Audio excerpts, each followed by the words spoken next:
In this demo, I'm going to show you how to create a virtual machine in Azure. I'm going to pull up the browser. And in my browser, I'm going to go back to portal.azure.com. I'm already signed in with my account. There is an option here, and this is always under this favorites column on the left. There's an option here to create a virtual machine. I'm going to go to Add Virtual Machine, and this is going to give us a form to fill out. Now, so this is a little easier to see. I have this middle column here. I'm going to click this arrow just to collapse the middle column. Now on this Create a Virtual Machine, I see my subscription. Now I need to choose a resource group. A resource group is nothing but a collection of resources that makes a solution actually work. When I create a virtual machine, the virtual machine has to have an operating system disk. It has to have an IP address, a network adapter. All those things will be created in this resource group that I actually define. So all the components of your solution will be saved under a resource group so they can really be centrally managed. If you already have a resource group, you can just choose one here.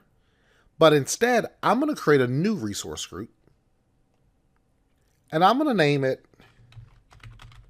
Virtual Machine RG. And RG, I just use that just to stand for resource group. Now it says, what do you want to name the virtual machine? I'm going to name it Windows-2019. It'll ask me what region I want this to run in. You could choose any region around the world. I have some US regions, South Africa, Central Asia, Japan, Korea, whatever region is appropriate, wherever you're located. I'm going to choose, I'll leave it on the default that popped up here. Central US, that's fine for what I'm doing. Now, if you want some redundancy, you can put this in an availability zone. What an availability zone would actually do is, as it says here, physically separate your resources within an Azure region. What that means, my virtual machine will have an instance that runs in one data center, and it'll have another instance that's capable of running in a different data center. So even if Microsoft has a complete failure of an entire data center, my virtual machine will just run in another data center within that region. The other option is availability set. This is going to be in the same data center, but your virtual machines will be on a different power source. They will be in different racks. So the hosts they're on really will be in different racks. So within that data center, there's not a single point of failure that would affect your virtual machines. So one is really highly available within a data center. That's the availability set. An availability zone gives you high availability by having this run in different data centers in the same region. And a region would be something like Central US, East US, just a geographic area. But I'm not going to choose any of those. Now, when you start choosing these options, your cost does rise. Now it gives me a list of operating systems. Well, if I click the down arrow, you get a few basic OSs here. Windows Server 2016, Ubuntu, Red Hat, Oracle Linux. But you'll see there is Windows Server 2012 R2, Windows 10. There's Windows Server 2019. You can also go to See All Images and you'll see various images show up. But I'm just going to choose Windows Server 2019. Now this does say Generation 1. We talked about Gen 1 and Hyper-V.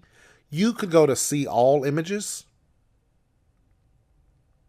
If you go to Windows Server and select, you'll see they will have various versions of Windows 2019, but you'll see they have these, that's a Gen 2 right there. And I'm actually going to choose that one. 2019 Data Center Gen 2. The size. I can decide how much memory I want, how many virtual processors you want, and it'll tell you roughly how much that'll cost per month. Now, I'm not going to let this run very long, so I can choose whatever size is appropriate. Now, depending on the region you choose, some sizes will not be available. Where you can see this has like a red box around it means that size is not available in the central US. So we'll try this one. Red box went away. And some of that goes to the resources that Microsoft currently has available within a region, within a data center. Also, it depends on the hardware they have available as to what they support. A newer option here is an Azure Spot instance. This is something you would only use for like a test environment. Now, one thing I do love about Azure, if you hover over any of these little information bubbles, it'll tell you what they actually do. Well, the Spot instance actually tells us that this offers unused Azure capacity at a heavily discounted rate versus the traditional pay-as-you-go prices. But workload should be tolerant to infrastructure loss as Azure may recall capacity. So what happens, if you choose a Spot instance, you can actually save up to 80% of the normal cost of running a virtual machine. But the trade-off, you only use free resources in Azure. Well, I should not say free. You only use available resources in Azure. If Microsoft needs those resources to go to other customers, they will just turn off all the Spot instances and your VM would be offline. Nothing you could do to bring it back online until more resources are available. So maybe a test environment if you just want to save money for a VM. But we're not actually going to choose that one. Now, the last few things here, what do I want to have my username be? Well, I'm just going to make it Kevin. My password. Now, the password does have to be a minimum of 12 characters. Now, the way you connect to this is through remote desktop. So here it says public inbound ports allow selected. Remote desktop is already defined here. That's what I want. Now, I'm going to scroll back up. But you'll notice across the top, they have disks, networking, management. So I could stop right now if I wanted to and click Review plus Create. If you do that, it's just going to give you default settings across here. But instead, I'm just going to click Disks. And we'll just look at some of the options here. Now, that was the same as if you had went to the bottom and just clicked Next. It would have carried you to disks. But I can decide here for the OS, what type of disk do you want? Premium solid state drive, standard solid state drive. The standard HDD is a hard disk drive. It's non-solid state. So it's going to be slower. The premium is the fastest, best for production. Standard, a happy medium, and they'll even give you some scenarios. Says best for web servers, lightly used enterprise applications. So you can choose the OS disk type. Well, this is encrypted by default, so we don't change anything there. Now, if we scroll down a bit, nothing is defined here, but if you wanted to add an additional hard drive, I could go to data disks, and you could create and attach a new disk, so you'd have like a second hard drive show up in your virtual machine, but we're not actually doing that. I'm just going to click Next and go to Networking. Now notice this says New Virtual Machine RGNet. So what this is going to do is create its own virtual network. Now, the reason it's creating its own virtual network is because this is a new resource group I'm creating. I don't have a virtual network that actually exists yet. So this is going to be, brand new resource group, first virtual machine I'm creating in this location. Because it's the first virtual machine, it generates its own network. Now, I could go through and create a different virtual network, like my own, and I could choose the IP configuration if I wanted to do that. But I'm going to leave it on default and just use this 10.0.0.0/24. The public inbound ports we talked about. I'm going to leave this network security group. I'm going to leave that on the default. That'll just let you decide what traffic is allowed to enter the virtual network, what traffic is allowed to exit the virtual network if you wanted to configure that. But that's really related to some of the advanced security settings. That's actually all we're defining. Now, I'll click Next and go to Management, but we're not changing anything here. If you wanted to monitor The boot process, there are some boot diagnostics, some operating system level diagnostics. If I want this to authenticate with Azure Active Directory, that's an option. And some other pretty basic things like auto shutdown. If I want this to shut down at a certain time, maybe you are using this like for a test environment. So when I start this, I don't want it to run all the time. If I just test with this throughout the day, my concern would be that somebody leaves this running after they're done and it just keeps running, consumes resources, and actually costs us more money. So I could say, I'm really never using this thing after 7 p.m. So I just want to have it automatically shut down every night at 7 p.m. so we just don't keep incurring cost. I can have it send me a notification, and I could choose to not have it shut down or just let it go ahead and shut down, and I can have it email me. You could have a backup defined for this and a few other things, but they're not really relevant to what we're talking about. They just carry over into other Azure functions. So we're not doing a deep dive through every single setting related to our settings here in Azure. But I'm going to click Next and go to Advanced. Now, one thing I do love here, you can select an extension. An extension is something that will automatically be installed on a virtual machine. So if I wanted some agents for monitoring, if you wanted to run some scripts, I could define a script that would run. If you want to load anti-malware, so any of these things, and you can click load more, and it'll give you more options, but these will automatically be installed on the virtual machine itself. I'm not going to choose any of those though. We don't have a need to do that. And well, that's it. Just because you could just select that extension. Now, everything here, this advanced management networking disks, we didn't change anything on any of those tabs. So truly, I could have just went through basic and clicked review plus create just by the options on that tab. Now, for the sake of completeness, there is one more tab here named tags. Tags will let you just select the name and value. And what you can do with that is search for it. So let's say this is going to be in I'll say a VM in the central US. Then I could have a name, whatever you want it to be. I could say VM for that name. And I could say VM CUS for Central US. Now, what's neat about that, every virtual machine you have in the Central US, you could have this tag on it, VM CUS as the value. So then if I'm in Azure, I could do a search and say, I want to see every virtual machine that has this VM name tag with a value of VM CUS, and you would just see a list of all those virtual machines. So really, it's a way to organize resources so you can easily search. Now, they're completely optional, so I don't need a tag at all. Well, I'm going to click Review plus Create now.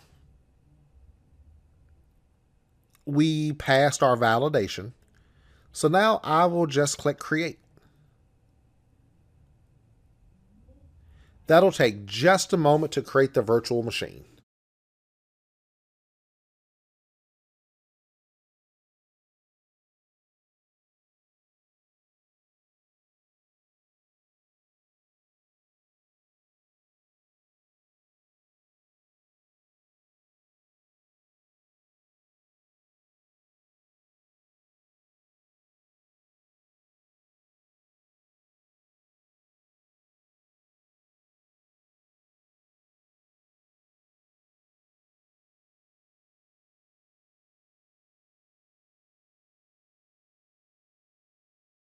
That's done. So now I could click Go to Resource, and this is my virtual machine. Now, as we saw before, you can come over here and click Virtual Machines, and it'll give you a list of all your virtual machines. So that's the one we just created, Windows-2019. But this is the same screen we were just in when I clicked Go to Resource. Well, now I want to connect to this. So I'm going to click Connect, RDP,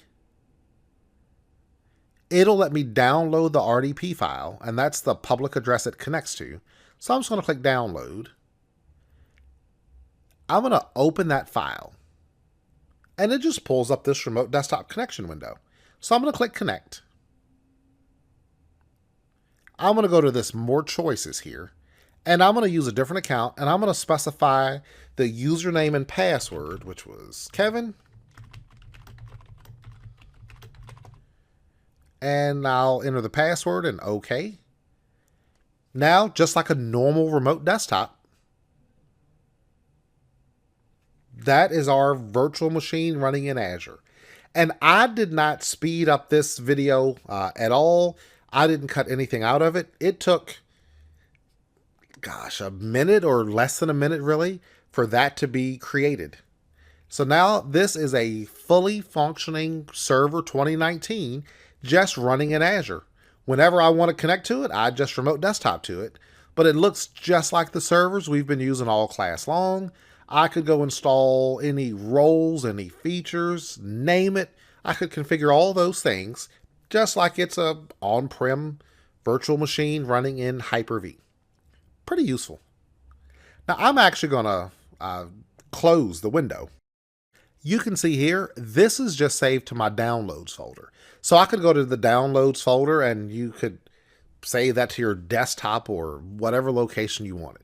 But that easy, just RDP directly into it and everything just works. Pretty awesome. Now I'm going to go back to the virtual machines. So that's the VM itself. Now when you're inside the virtual machine, I could have shut it down if I wanted to. It stops consuming resources. You can also do that from here. So I can actually select the virtual machine. I can stop it here. It'll just initiate a shutdown. And if I do this, it'll ask me if I want to retain the public IP address. The main reason you do that, if I'm just going to remote desktop to it, that I don't have to keep downloading the remote desktop client, the one we just downloaded, if you reserve the address, you can just use that to connect right back to that virtual machine. Otherwise, you do have to come download a new RDP client. But I'm not going to connect to this again, so I'm just going to say I don't need to do that. And I'll just click OK, and it's going to stop the virtual machine. Now, even though the virtual machine stops, I will still pay for storage while it exists. And that's a minimal cost, paying for storage. But I'd no longer be paying for processing and memory usage on the server itself once it actually gets powered off. So pretty useful. Our last thought on this, I'm going to click on the resource groups here as that powers down, and virtual machine RG. Now this gives me a list of all the resources in that group. So a resource group is a collection of services, that make a solution possible. Just think of it as a grouping of all the components of some solution. So in my case, I have a virtual machine. My virtual machine has a virtual network associated with it. It has the virtual machine itself. I have the public IP address. I have this network security group, network adapter. This is the disk that contains the operating system. All of these things are associated with my virtual machine I just created. They're all in this resource group named Virtual Machine RG. So if I create another virtual machine, I could put that next virtual machine in the same resource group if I choose to. What you really create resource groups based on is a life cycle. So if I think I'm going to create a virtual machine, maybe a couple of virtual machines, and I'm going to manage them at the same time, and I'm going to manage them in the same way, and I think I'm going to delete those, together at the same time, part of the same life cycle, then you can put those resources in the same resource group. Now, what I mean by that, let's say this virtual machine I no longer have a need for. Then I can actually just go to delete resource group. It wants me to type in the name of the resource group, virtual machine RG. And when I delete, all of these resources will be deleted. So everything associated with that virtual machine. So I'm just going to click delete. Now that'll take a moment. But the advantage of that is it stops consuming resources. So you're no longer incurring any cost for this virtual machine once you delete it. pretty user friendly.